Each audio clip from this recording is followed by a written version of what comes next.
Ladies and gentlemen, live from the Bled Festival Hall, the 2019 Bled Strategic Forum.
Resources.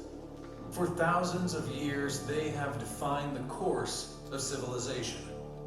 Wars have been fought over them, and progress has been fueled by them.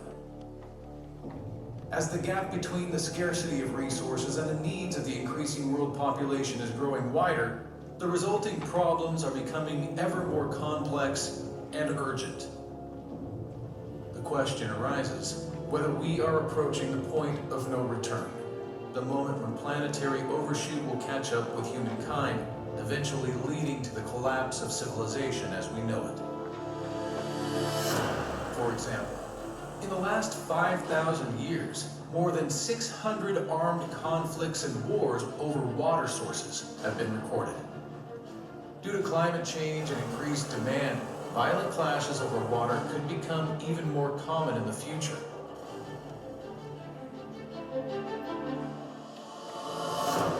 Not unlike water disputes, the struggle to control oil and gas resources has triggered numerous conflicts around the world. Although it is estimated that global reserves of oil and gas will last for at least another 50 years, the use of fossil fuels is also the primary cause of climate change, another ominous source of instability. Nevertheless, there are other resources at our disposal. Knowledge, technology, and innovation have defied the limits of the physical world time and time again. The human capacity to generate ideas and adapt to resource scarcities has been the backbone of progress through much of our history. However, can we generate enough new ideas to prevent scarcity from affecting our well-being at a time when the indicators of the human impact on the planet seem to be going through the roof? Some say that even with exceptional new social and technological solutions, the laws of nature will eventually make it impossible to compensate for the effects of resource depletion. But why not take the visionary route and keep reaching for new horizons? For example, the amount of energy that reaches the Earth from the Sun in a single hour is more than the entire world consumes in a year. Effectively harnessing that virtually unlimited source of power could solve the energy problem once and for all. Social and technical innovations, making possible enhanced forms of circular and equitable economies, could make issues like poverty, water stress, and mineral shortages a thing of the past. As utopian as these ideas might seem, we should not underestimate the power of human creativity.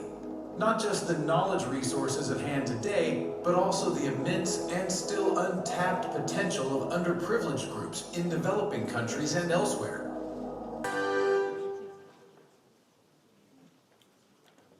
Dear President, Prime Minister, Ministers, ladies and gentlemen, welcome to the 14th edition of the Bled Strategic Forum. Before my introduction, let me first apologize for the traffic delays. It seems that everybody would like to go to the Bled Strategic Forum and our roads can't take it anymore, but we'll fix this next year. So my sincere apologies. My introduction will be very short since we have an unbelievable line of speakers and I would like to thank them all for coming. And because I fear that BSF, our director, is going to switch off my microphone because we are already late according to our timetable. When we were discussing this year about the theme of the forum, there was one thought which was lingering in the background and came out always and always. When did we stop caring about ourselves, about our well-being? When did we decide to trade long-term goals for short-term goals?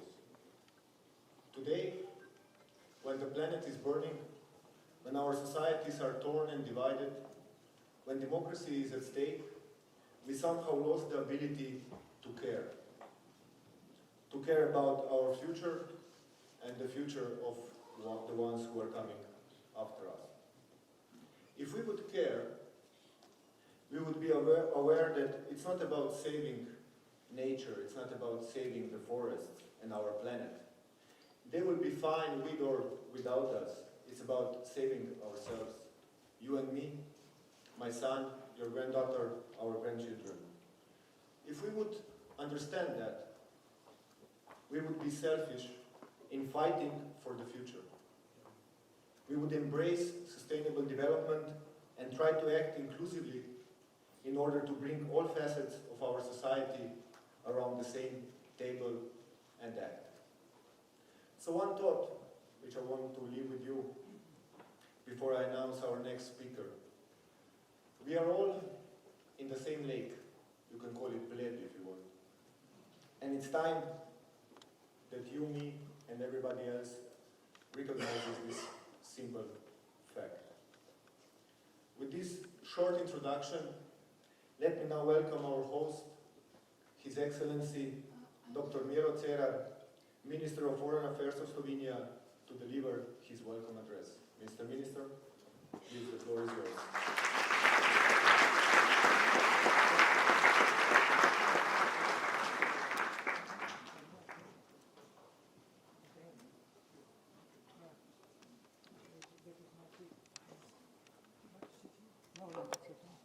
Dear Presidents, dear Prime Minister, dear colleagues, ministers, distinguished guests, friends, ladies and gentlemen. For whom the Bled bell tolls? It tolls for you and me and each of us. When Slovenia launched the Bled Strategic Forum way back in 2006, we were aiming for something valuable, different and relevant, not just for our foreign policy, but for the wider world. We had the enthusiasm of a newborn country that wanted to leave its mark on the global map of policy ideas. In today's highly connected world, there are many ways one can contribute to common efforts. Since no man is an island, we always felt that the only bell at our only island here at Bled should resonate globally and for each of us. Our mission statement, our key priority, and the reason why every September we invite more than 1,000 participants from all over the world to join us here at Bled is one concept in 2 words: sustainable development. Although this idea is shared and supported by almost everybody in the international community, be it individual countries, regions, governments, corporations, or citizens, we are still very far from translating these 2 words into practice. Because every idea comes at a cost. Are we ready as a society to pay this cost, which at the end will be far less than the cost of not doing anything? Climate change is not something that you can push into some box or some region and leave there. Climate change is and will be affecting everybody, including you and me. This is why we need to talk about the responsibility to put words into practice. It is not going to work if the burden of going sustainable and green falls on the shoulders of those who are already struggling now to cope with the changes in the globalized world. We have so many comprehensive deals, from Kyoto to Paris. What we need now is the will to implement the deal, to incorporate sustainability into every pore of society. This is why this year at the Bled Strategic Forum, we will not only discuss the need to go sustainable, but also propose clear plans how to act accordingly. We cannot discuss clean water without acknowledging the right to it. And that's why we have enshrined this right in our Constitution. Democracy, the rule of law, and respect for human rights are not an appendage or consequence of development. They are the fundamentals of any serious and effective debate on climate change. Ladies and gentlemen, Slovenia's most important natural environment is the European Union. Do not get me wrong, I'm not preaching some cheap Eurocentrism to our global friends and competitors, but the fact is that Slovenia feels the EU to be its natural surroundings, its habitat. This is why the state of the European Union will be at the center of discussions during the forum. The newly elected EU leaders need to show determination and responsibility during a time of growing uncertainties in the global arena, Brexit, and challenging internal issues. This is why we need political wisdom, leadership, and European solutions, which will also include countries with prospects for EU membership. The B in BSF, of course, stands for Bled, but it could also stand for bold and Balkans. Being bold about the Balkans in and its EU enlargement has always been a special feature at the Bled Strategic Forum.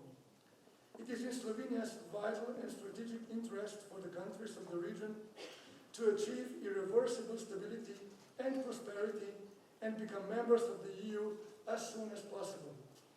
We are aware that in the current geopolitical context, with major powers seriously weighing up the region again, enlargement will be under immense pressure, and the need to deliver on the reforms of candidate countries will be greater than ever. However, when the region delivers, the EU should also be brave and daring enough to move forward. A negative decision regarding enlargement can have a negative cascading effect all across the Western Balkans. Yes, the EU should be strict, but first to ourselves, and we should stick to our promises and pledges when the time comes.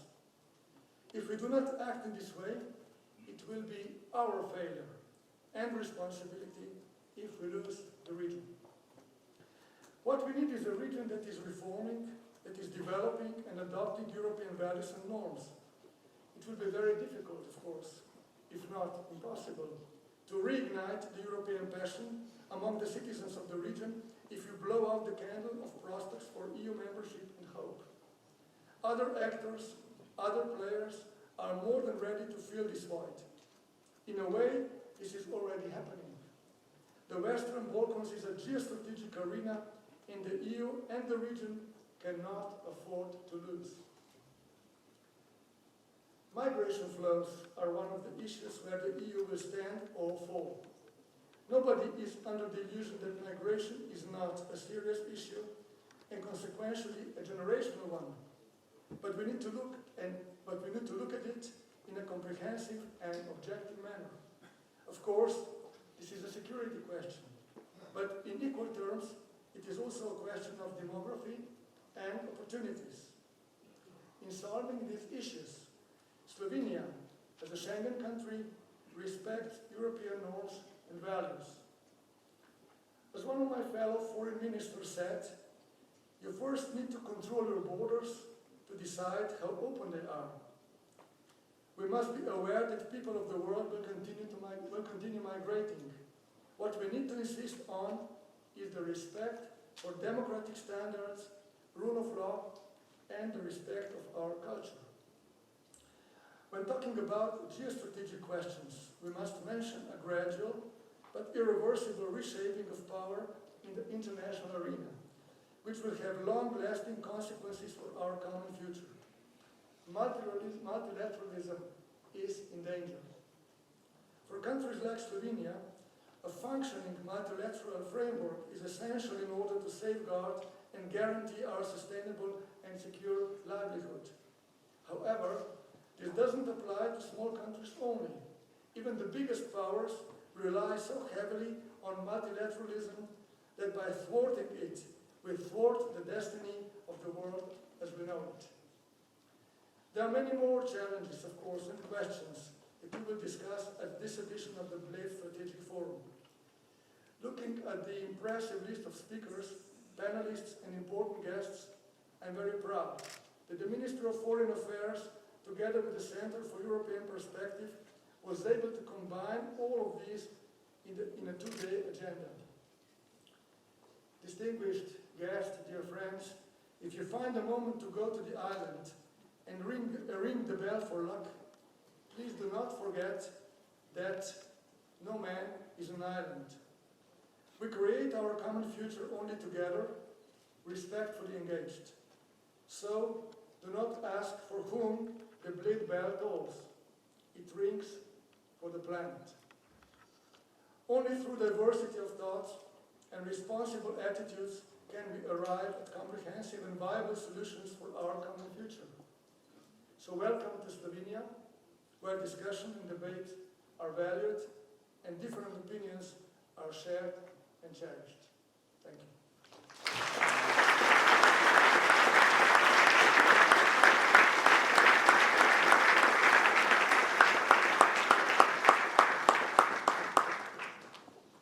Thank you very much, Minister, for your words. Before I announce our next speaker, I have to humbly thank our partners whose support for our mission and goals is the only reason I'm standing here today. Thank you very much.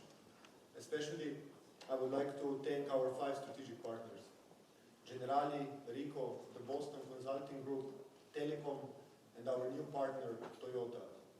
Welcome to the BSF family. I would also like to show my appreciation and our appreciation to the institutional partners, far too many to mention them all. They are our building blocks and the essence of what we want to be: inclusive, comprehensive, and society-changing Forum. Let me thank my team, Matej, Neža, Urška, Manca, Roman, Ines, Center for European Perspective, volunteers, and all other people who made this event possible. With this, I would like to welcome to the floor His Excellency Mr. Marjana Šarca, Prime Minister of the Republic of Slovenia. Please, Prime Minister.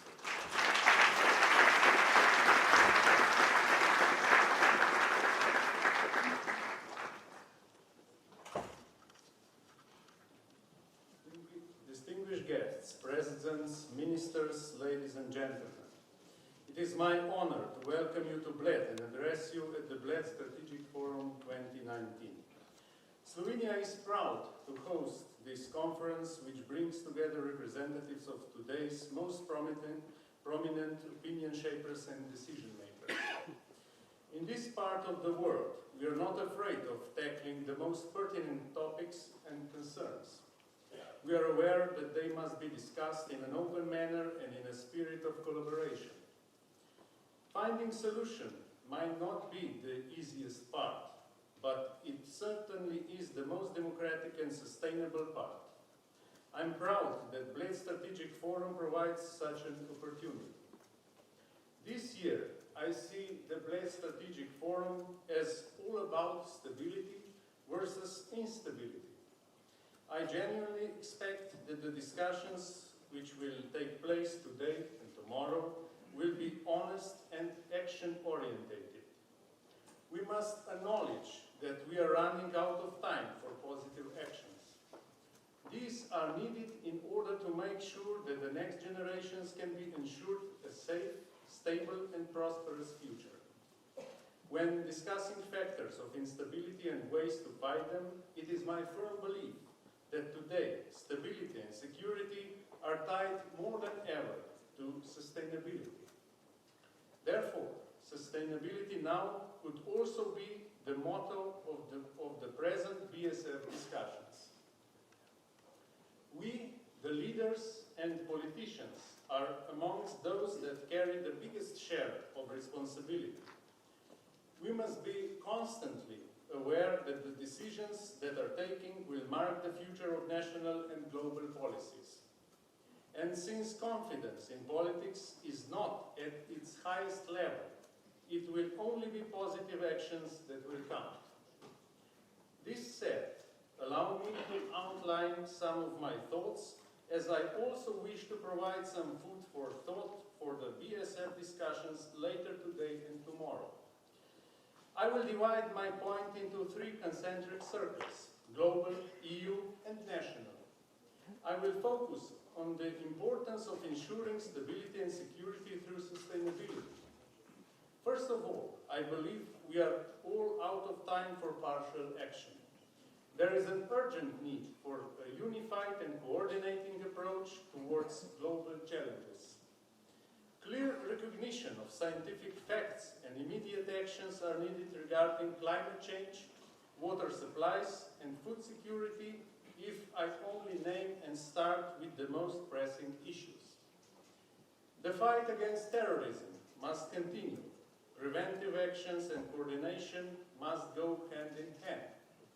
This is why Slovenia actively contributes through what is called integrative internal security governance, and also by taking part in awareness-raising initiatives to eliminate terrorist and violent extremist content online. As a country which is also a NATO member, I believe that traditional security will inevitably remain central, but adapting to modern pressures such as cybersecurity and hybrid threats must be a standard. Multilateralism and overreaching respect for human rights are topics which I expect will be discussed in depth. For Slovenia, it is hard to imagine a world without respect for multilateralism, international law, norms and standards. We should cherish, guard and upgrade what we have achieved so far. Polarized politics and policies cannot be effective or sustainable. Unilateralism cannot be the answer. This is relevant also in the context of dealing with mass migration. It is not a new challenge, and it is not one that can simply be stopped overnight. Therefore, managing mass migration and our responses to this phenomenon is a task that we have to take on responsibility from the point of view of human rights and solidarity. The world today is different from yesterday, and the world tomorrow will be profoundly different than the world we live in today. But this does not mean that everything will have to change. We must continue to cherish our values, societal standards, and democracy. Respect for international agreements, implementation of undertaken obligations, the rule of law, media freedom, and credibility of information should be a must. We cannot let a disregard of everything we agreed become the new norm. I cannot avoid mentioning advancements in technologies. This year, we mark the 500th anniversary of the death of Leonardo da Vinci and 50th anniversary of the moon landing. The pace of humanity's development is staggering. Digitalization, robotics, artificial intelligence, and automation bring many remarkable opportunities and challenges. Timely codification of these areas is crucial, as adapting to the modern era should be done with the aim of ensuring the necessary respect for rights, standards, and adequate social security. All along, our responsibility should be with the young generations. They are all the ones who are already leading the way in necessary action. While being in charge of ensuring positive perspective for youth, we must partner with young leaders and activists who are changing the world. We must learn from their vision and courage and find inspiration in their actions. Of course, when caring for young people, we should not forget about intergenerational dialogue, social dialogue, and a continuous common striving for the inclusive social advancements of all generations. I only mentioned a few challenges.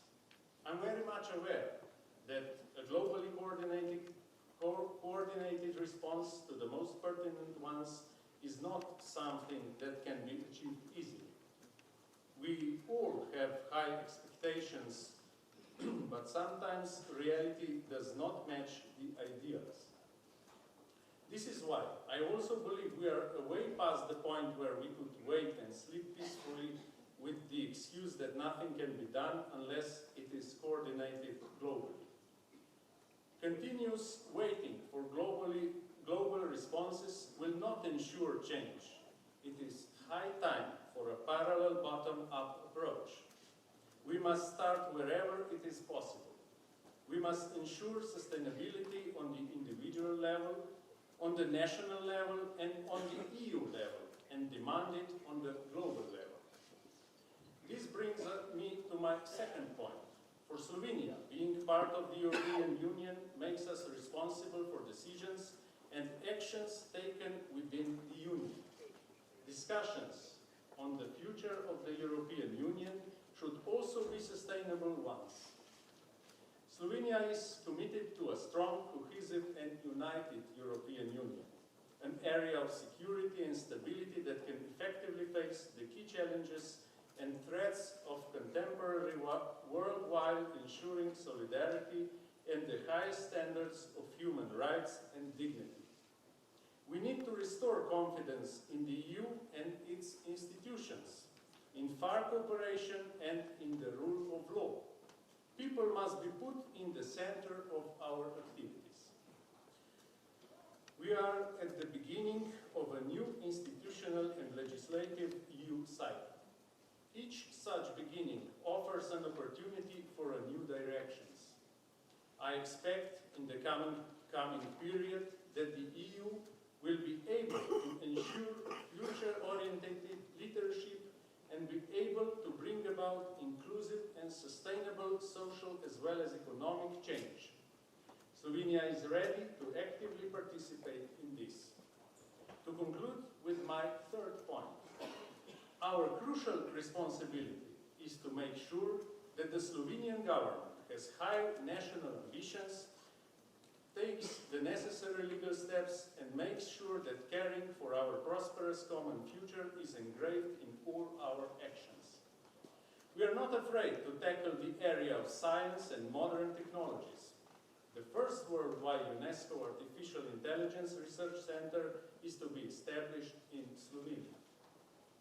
Slovenia places 12th among 162 countries in this year's report on meeting the UN 2030 Agenda for Sustainable Development Targets, especially in eliminating extreme forms of poverty and providing access to greener energy sources. These statistics will be taken as a motivation for further work. We cherish the importance of water and its accessibility. Slovenia is one of the first nations to have enshrined the right to drink potable water in its constitution. These are only some of the facts that put Slovenia on the world map of actors, even pioneers.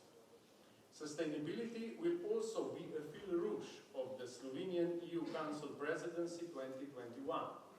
We wish to see an active European Union. We wish to see a vocal European Union, and when we are its face, Slovenia will act accordingly. It is also a strong position of Slovenia that the EU accession of the Western Balkans should take place once conditions for such a step are fulfilled. EU enlargement will naturally be one of the priorities of the Slovenian presidency. This demanding process must not be pushed aside owing to internal discussions on the future of Europe. The Western Balkans is Europe. The EU will not be strong and complete until it is consolidated with the inclusion of the region. Dear Bled Strategic Forum participants, there is much to say and much to discuss. I'm also aware there is much to do. I hope that in the course of the next 2 days, each of us contributes to valuable discussions, but even more importantly, takes away new knowledge and inspiration to be put into actions. I would like to thank all of you for coming to Bled. And last but not least, I would like also to thank the Secretary General of the Bled Strategic Forum and his team for putting together an agenda full of demanding issues which need to be addressed. Thank you very much.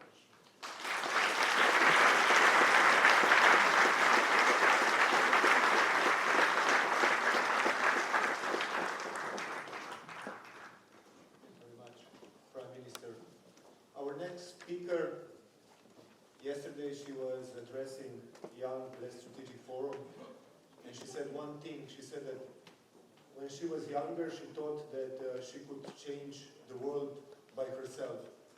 And today, she knows that she can change it together with the others. With this, let me welcome here at the stage Her Excellency Maria Fernanda Espinosa Garces, President of the 73rd session of UN General Assembly, who will give a keynote address. Please, President.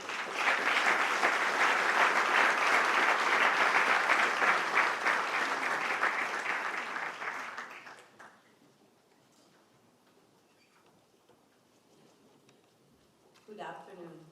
Indeed, we cannot change the world by ourselves, unfortunately. So, Your Excellency, Mr. Borut Pahor, President of the Republic of Slovenia, Your Excellency, Ms. Kersti Kalvalad, President of the Republic of Estonia, and dear friend, Excellency, Mr. Marjana Šarca, Prime Minister of the Republic of Slovenia, Excellency, Mr. Mira Cerarja, Deputy Prime Minister and Minister of Foreign Affairs of the Republic of Slovenia, Excellencies, Mr. Peter Grk, Secretary General of the Bled Strategic Forum, distinguished speakers, youth representatives, ladies and gentlemen. It is truly an honor to participate in this prestigious forum. I am deeply grateful to the President of Slovenia First of all, for inviting me to beautiful Bled, for enabling me to see dear friends and colleagues from all over the world, for the exemplary support that Slovenia has given to the United Nations, from the important role you play in the Accountability, Coherence and Transparency Group, to your advocacy on issues such as biodiversity and the importance of bees for keeping our ecosystems healthy, and for your commitment and active role in our peace and security efforts.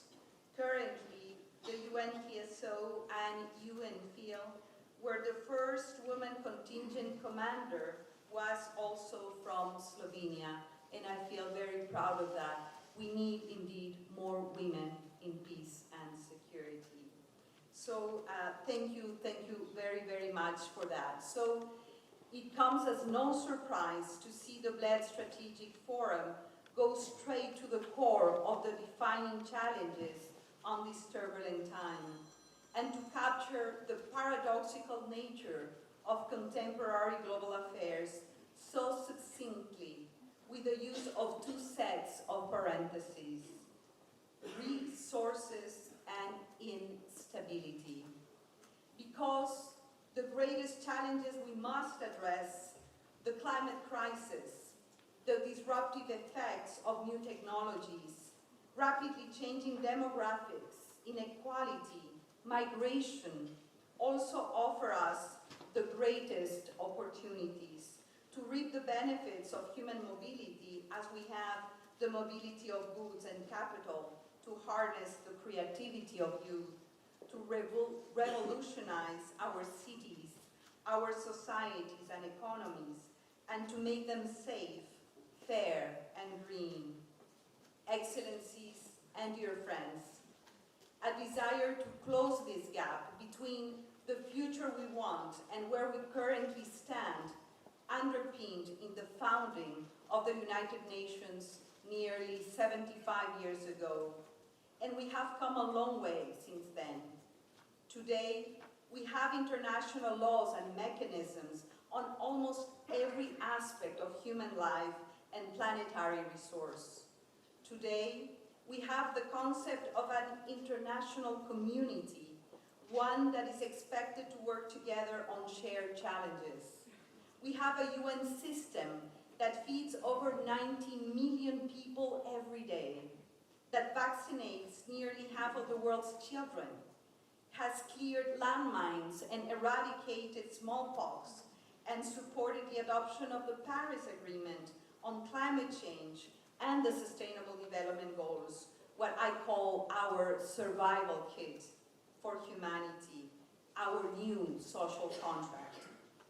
But, as we all know, too many of us still endure violence and material shortages. Even more troubling, the gains we have made are now at risk, as a confluence of crises, environmental, political, economic, and social, is driving conflict and instability. So, how can we move forward? I believe there are three areas that we need to address. The first, of course, is climate change. We urgently need to increase our ambition. We urgently need to unlock the benefits of climate-smart development, with the Global Commission on the Economy and Climate estimates could be as much as $26 trillion in the next decade if we do it right. We need to use opportunities such as the September Climate Action Summit to focus on the most transformative, scalable steps we can take immediately to tip the scale back in our favor. Wiser public and private investment in low-carbon sectors, green jobs, new energy matrices, better urban planning for greater resilience, just to name a few. The second very important issue is the fraying of the social contract, which no longer seems credible given the waning ability or seemingly inability of governments to protect their citizens and promote their welfare. I am certainly not someone who believes the days of the nation state are numbered. Far from it. But today, there is virtually no problem that does not require global cooperation. That is obvious when it comes to issues like climate change and violent extremism. But it's also increasingly true of traditionally domestic issues, such as fiscal balances and job creation. And we are now at a point when the gains we have made in previous decades are slowing, even reversing. Add to that the fact that these gains were never distributed equally, and you have a lot of unsatisfied constituents and growing inequalities. Millions have been excluded from the promised gains of globalization. 840 million without access to safe water. 820 without sufficient food. 2 billion with no access to improved sanitation, and some 4 billion without adequate health care. And you have a younger generation, the largest, most educated in history, that worries it will be less well off than its parents. Youth unemployment is already high and could worsen if we don't get to grips with the fourth industrial revolution. The World Bank estimates that automation could put 2/3 of jobs in developing countries at risk. The result of all of this is growing disconnect between people, governments, and institutions as they lose faith in our capacity and will to deliver with them and for them. As this is contributing to the final tipping point I would like to make this evening, the health of our international system. We have seen a rise in nationalist sentiment, in unilateral approaches, in attacks on international laws and norms. The complexity of the challenges we face has opened the door for those who promised simplistic solutions, who peddle an insular vision of nationalism.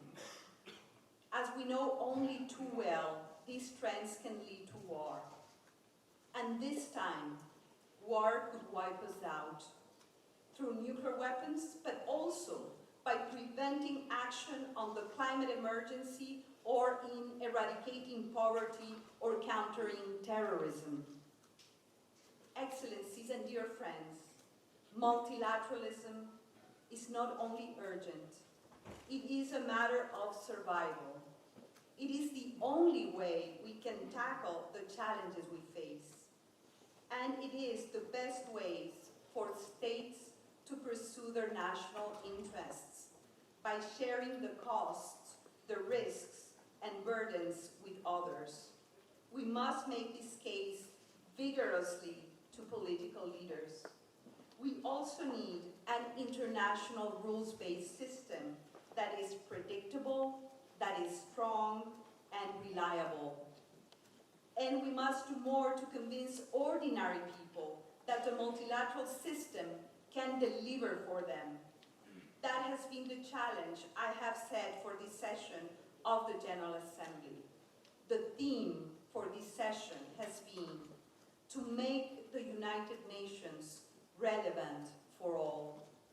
And I firmly believe that the best way to achieve this is to realize the Sustainable Development Goals and to harness the opportunities that the transition to carbon zero will bring. This must be our aim for the crucial meetings that will take place during High-Level Week at the UN later this month. Distinguished guests, ladies and gentlemen, as we approach the 75th anniversary of the United Nations next year, I hope that all of us, governments, business, academia, civil society, and youth, will work together to make the case for multilateralism and to make the UN more inclusive, more transparent, more accountable and effective for we, the peoples, that very powerful first phrase of the UN Charter. Vijaya Lakshmi Pandit, a a renowned diplomat of India and the first female president of the UN General Assembly in 1953, and a visionary, stated that, and I quote her, "We cannot think in terms of national issues. That has been disastrous in the past. In the future, we need a wider vision and international rather than national perspectives. I appeal to you to consider matters from a wider view, thinking of the world as one family, where each nation can contribute to the welfare and strength of the other." End of quote. And today, more than 60 years later, her call is so pertinent and so much needed. Today we have a golden opportunity to talk the talk, to revitalize our narratives and our commitments, and it is one we can ill afford to miss. So I commend you for beginning this conversation today in this forum, and I look forward to engaging with you throughout the forum. Thank you very much.